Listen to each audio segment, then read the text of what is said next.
Innal hamdalillah nahmaduhu wa nasta'inuhu wa nastaghfiruh wa na'udzu billahi min syururi anfusina wa sayyiati a'malina may yahdihillahu fala mudilla lahu wa may yudlilhu fala hadiyalah wa asyhadu an la ilaha illallah wahdahu la syarikalah wa anna Muhammadan abduhu wa rasuluh alladzi la nabiyya ba'dahu amma ba'du. Faqala Allah ta'ala fi kitabihil karim a'udzu billahi minasy syaithanir rajim wasari'u ila maghfiratin mir rabbikum wa jannatin arduhas samawati wal ard u'iddat lil muttaqin. Wa qala Rasulullah sallallahu alaihi wasallam man shoma ramadhana imanan wa ihtisaban ghufira lahu ma taqaddama min dhanbi. Allahu akbar, Allahu akbar, la ilaha illallah, Allahu akbar, walillahil hamd. Hadirin aidin wal aizat rahimakumullah. Alhamdulillah ku kudroh irodah ti Allah subhanahu wa ta'ala urang parantos tiasa ngarengsekeun ibadah Ramadan. Namun tangtos aya dua kemungkinan sarengsekna urang ibadah Ramadan teh naha urang kalebet jalma anu berhasil atanapi tiasa janten urang teh kalah kalebetkeun jalma-jalma anu gagal saparantosna ibadah Ramadan. Dua kemungkinan eta tinangtos tiasa janten aya ngancik dina diri urang sewang-sewangan. Eta margina Allah subhanahu wa ta'ala ngagambarkeun ngalakungan rasulna. Hiji waktos Rasulullah sallallahu alaihi wasallam naik mimbar, lajeng anjeunna ngedalkeun amin 3 kali. Amin, amin, amin. Para sahabat ngaraos hemeng, para sahabat ngaraos heran, numawi aya nu naroskeun ala ma amanta ya Rasulullah, anjeun teh ngaaminkeun naon nun Rasulullah. Mangka diantawisna Rasulullah sallallahu alaihi wasallam ngawalon rogima an pumriin ay rogima an rajulin jaa ramadanu walam yugfar lahu. Cilaka temen hiji jalma anu sumping Ramadan ka anjeunna tapi eta Ramadan ikhwatu iman saur Rasul henteu janten magfirah pikeun dirina. Sing horeng diantawis ciri kriteria urang berhasil dina ngalaksanakeun ibadah Ramadan teh nyaeta aya atanapi henteuna magfirah Allah ngancik dina diri urang sewang-sewangan. Imam Ar-Raghib Al-Asbahani salah sawios ulama ahli tafsir, ahli al-lughatul arabiyyah dina kitabna Al-Mufradat fi Gharibil Quran. Anjeunna nguningakeun ari magfirah teh tina kalimat al-ghufru atanapi al-ghufru kadituna al-ghufranu. Nyaeta sacara harfiah hiji perkara anu nutupan perkara anu sejen. Sangkan perkara eta henteu keuna ku kokotor, sangkan perkara eta henteu keuna ku perkara sejen anu matak nyilakakeun, anu matak ngotoran. Ibu bapak akang teteh urang nganggo raksukan, urang nganggo pakaian, mangka raksukan pakaian eta teh sacara harfiah eta teh gufron atanapi al gufru atanapi al magfiratu kanggo urang. Ibu nuju mapah gebret hujan lajeng nganggo pajeng, mangka pajeng eta dumasar bahasa eta teh magfirah eta teh al-gufru, eta teh al-gufratu, al-gufronu. Atanapi nalika bapa nuju panas mentrang mentring kasisi kanu iuh naha eta tatangkalan, atanapi payunan padumukan mangka anu iuh eta disebat gufron, atanapi al-gufru. Anapun secara istilah saur Imam Ar-Raghib, ari magfirah ti Allah subhanahu wa ta'ala teh Allah ngajagi hiji jalma tina azab mantena. Malihan mah eta jalma anu dijagi ku Allah ku magfirah teh secara etang-etangan dosa mah Bapak Ibu akang teteh hapunten tos layak pikeun diazab, tos layak pikeun disiksa. Tapi kulantaran Allah maparinan magfirah, mangka Allah henteu maparinan azab ka anjeunna. Anu kadua, pangertosan tina magfirah oge Allah nutupan aib hiji jalma di dunia atanapi di akhirat. Di dunia ongko, di akhirat ongko. Dugikeun ka digambarkeun ikhwatu iman rahimakumullah hapunten, engke urang bakal ngariung baris di padang mahsyar. Ngariungna memang sepertos ayeuna, tapi engke mah ngajajar dina kaayaan punten Ibu di taranjang Bapak. Dina kaayaan teu nganggo raksukan salamar-lamar acan, teu acan lihitan saur Nabi. Dina kaayaan teu nganggo senal-senal acan. Dugikeun ka Aisyah naroskeun ya Rasulullah atau cenah isin cenah harita. Maka saur Nabi boro-boro harita unggal jalma baris riweuh ngemutan dirina sewang-sewangan. Mangka di padang mahsyar ihwatu iman diantawis katerangan diuningakeun ku Rasulullah, jalma teh aya anu dipasangan munana ku mangrupa-rupa bandera. Bandera eta teh aya aksaraan Bapak. Naon aksarana? Maling, bangsat, garong, korupsi, tukang ngoplos pertalite kapendak bangke, tukang zina, tukang riba, tukang nganyerihatekeun batur jeung sajabana sadayana. Bahkan aya jalma anu mun-munanana pinuh ku bandera hungkul. Eta teh ngagambarkeun jalma anu aibna ditemongkeun ku Allah di akhirat. Kabayang Ibu, jalma ti mimiti Nabi Adam dugikeun kanu pangtungtungna hirup, dugikeun ka dikantunkeunna aranjeuna uninga kana dosa urang. Nauzubillahi min dzalik. Maka dina sapali katerangan diuningakeun aya jalma anu digerowan ku Allah ka dieu salira. Lajeng ku Allah ditinggalikeun catatan eta jalma. Saur Allah naha anjeun ngangken kantos milampah dosa ieu. Saur eta jalma sumuhun abdi. Naha anjeun ngangken kantos milampah dosa ieu sumuhun abdi. Sadayana dosa anu ditinggalikeun ku Allah ka eta jalma teu aya anu diingkari hiji oge sadayana ngangken. Maka ku Allah subhanahu wa ta'ala peun ayeuna kaula ngahampura ka anjeun. Benten sareng anu kahiji ihwatu iman, nu kahiji mah bandera dina mun-munan diwiwirang. Tapi jalma anu kadua mah ku Allah ditinggalikeun satatanana, disuhunkeun pikeun ngangken kulantaran anjeunna parantos kenging magfirah, ku Allah ditutupan aibna. Numawi ihwatu iman, upami jalmi parantos teu aya magfirah ti Allah, batu wae tiasa nyarios. Kanggo naon? Kanggo nemongkeun auratna, kanggo ningalikeun aibna. Tinangtos Bapak Ibu nalika urang aya keneh nu kersa nyarengan, leres banyak aya keneh nu kersa nganyang, naha kumargi Allah nutupan keneh aib urang sadayana.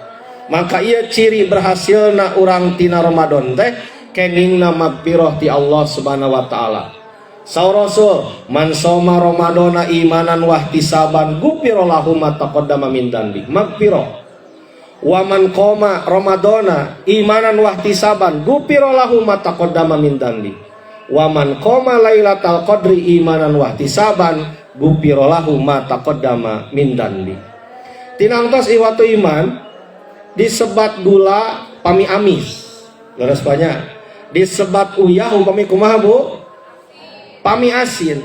Tinangtos jalmi nu kaeng magpiroh teh aya cirina, ciga gula kudu amis, ciga asin, ciga uyah kudu asin. Maka ku Allah digambarkeun dina surat Ali Imran ayat 133 dugikeun ka 136. Aya saurah ciri jalma nu kaeng magpiroh. Saur Allah, wasari'u ila maghfiratin mir rabbikum wa jannatin arduhas samawati wal ard. Aranjeun geura paboro-boro, paheula-heula, pagancang-gancang ulah daek tingaleun kana magpiroh ti Allah nu tadi pangampura jeung ditutupan aib jeung sawarga anu legana cigah mangpirang langit jeung bumi. Eta sadayana ditawiskeun pikeun jalma-jalma anu takwa. Raja Heraklius dina tafsir Ibnu Katsir ngadamel serat ka Rasulullah SAW. Muhammad anjeun ngajak abdi sadaya kana surga anu legana cigah langit jeung bumi. Saur Heraklius, lamun eta surga legana cigah langit jeung bumi, aya neraka di mana? Mangka saur Rasulullah SAW, subhanallah fa idza jaa al-lail fa aynan nahar. Subhanallah, emutan we cenah ku salira lamun datang peuting beurang ka mana. Ieu kacerdasan Nabi Muhammad SAW ngagambarkeun saur Imam Ibnu Katsir aya 2 poin. Nu kahiji, yen legana surga jeung neraka teh teu kahontal ku emutan. Anu kadua ngagambarkeun kakawasaan Allah Subhanahu wa taala. Saha wae nu kengeng magpiroh teh, saha wae nu kengeng surga teh, nu kahiji alladzina yunfikuna fis sarra'i wad dharra. Maranehna jalma-jalma anu infak boh dina kayan suka atanapi duka, dina kayan sehat atanapi gering, dina kayan aya atanapi teu aya.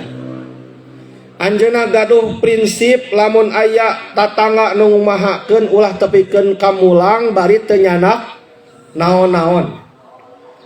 Ibu, upami infak nuju aya mah biasa, laras banyak.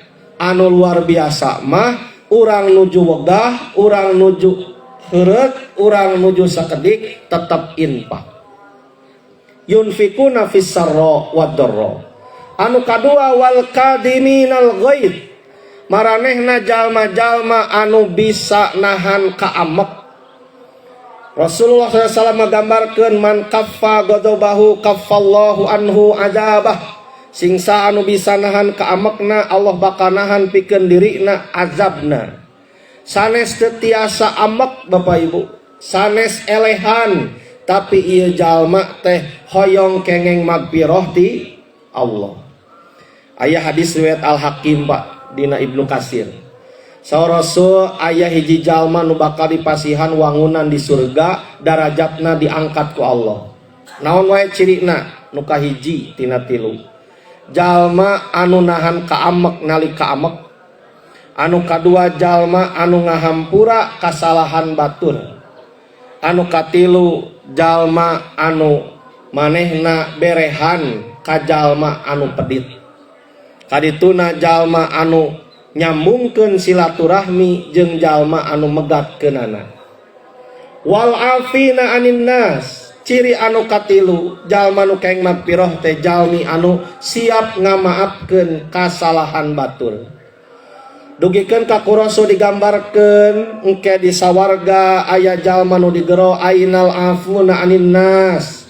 Mana cenah jalma anu asak hampura teh ku Allah dipasihan fasilitas anu khusus, fasilitas anu sae. Bapak Ibu nu dimuliakeun ku Allah, maka jalma-jalma ieu bakal kengeng magpiroh ti Allah Subhanahu wa taala. Wallahu yuhibbul muhsinin. Allah mika cinta jalma-jalma anu ihsan. Walladzina idza fa'alu fahishatan aw dzalamu anfusahum dzakarullah fastaghfaru lidunubihim. Jeung jalma-jalma anu nalika milampah dosa aranjeuna buru-buru istighfar ka Allah, walam yusirru ala ma fa'alu wa hum ya'lamun. henteu neraskeun kana dosana jeung maranehna dina kaayaan apal naon anu dipilampahna teh dosa. Ihwatu iman rahimakumullah, bade dosa saageung gunung naon Pak? Gunung Malabar. Nalika hiji jalma tobat ka Allah Subhanahu wa taala, insyaallah ku Allah bakal dihampura. Tapi samulihna sok sanaos dosa saalit saageung naon? Saageung cucuk, tapi nalika hiji jalma gumede di painun Allah Subhanahu wa taala, manehna bakal dipengpangkeun kana jero neraka. Mudah-mudahan urang sadayana kalebet jalma-jalma anu kengeng magfirah ti Allah Subhanahu wa taala. Janji Allah, ulaika jazaohum magfiratum mir rabbihim wa jannatun tajri min tahtihal anhar khalidina fiha wa ni'ma ajrul amilin. Ikhwatu iman rahimakumullah, teu aya tempat anu langkung endah batan surga. Ku Rasul digambarkeun nalika sahabat naros, ya Rasulullah kumaha cenah di surga teh? Saur Rasul, batakna emas jeung perak, hanapna lantaina permadani, seungitna kacida pisan lir ibarat minyak kasturi. Ahli surga dina keterangan anu sanes digambarkeun aranjeuna calik dina dipan-dipan anu disiapkeun ku Allah, bari nganggo kelambu ditutupan cigah orok Bapak Ibu. Lajeng sibuk aranjeuna di surga teh naon sibukna? Bobogohan jeung para bidadari anu moal ngalaman head Ibu, moal ngalaman nipas, tara BAB, tara BAK, tara BAH. Non BAH Pak? Buang air hitut bersih salawasna. Kumaha cenah tuh ahli surga teh sok tuang leueut tapi tara miceun. Mangka miceuna teh ngalangkungan kesang anu seungit. Keur mah sibuk bobogohan dina dipan-dipan nganggo kelambu, atuh ku Allah ditempatkeun dina hanapeun tangkal-tangkal surga anu iuh kacida. Setiap aranjeuna ngagerentes nyuhunkeun itu nyuhunkeun ieu, mangka sumping malaikat-malaikat, mangka sumping para pelayan-pelayan Allah anu maparinan tuangeun leueuteun anu kuah aranjeuna dipikahoyong. Mangka ihwatu iman, sapanjang-panjangna dunya mah pondok, sanikmat-nikmatna hirup mah bakal maot. Teu aya deui target urang anu pangsaena sareng pangunggulna teh hoyong lebet surgana Allah Subhanahu wa taala. Naon kuncina? Magfirah. Saur Rasul, teu aya jalma anu lebet ku surga ku amalna, tapi sadayana jalma lebet surga teh ku magfirah Allah Subhanahu wa taala. Kumaha cara ngahontalna? Anu tadi, siap infak sedekah dina kaayaan kumaha wae oge. Nu kadua tiasa nahan kaamek. Anu katilu siap ngamaafkeun kasalahan batur. Anu kaopat janten jalma anu ihsan, anu maparinan langkung tinu diharepkeun, anu masihan langkung tina naon dibayangkeun kunu sejen. Anu kalima jalma-jalma anu nalika milampah dosa aranjeuna engal-engal liren, engal-engal istighfar ka Allah Subhanahu wa taala. Mudah-mudahan urang kalebet jalmi anu kengeng magfirah timantena. Simkuring atas nami khotib ngadugikeun doa tahniah sakumaha anu diuningakeun ku Jubair bin Nufair, kana ashabu Rasulullah sallallahu alaihi wasallam yaqulu ba'duhum ba'da yaumal id taqabbalallahu minna wa minka ay taqabbalallahu minna wa minkum. Mudah-mudahan Allah Subhanahu wa taala nampi amal ibadah urang sadayana. Aqulu qouli hadza wastaghfirullah li wa lakum. Wassalamualaikum warahmatullahi wabarakatuh.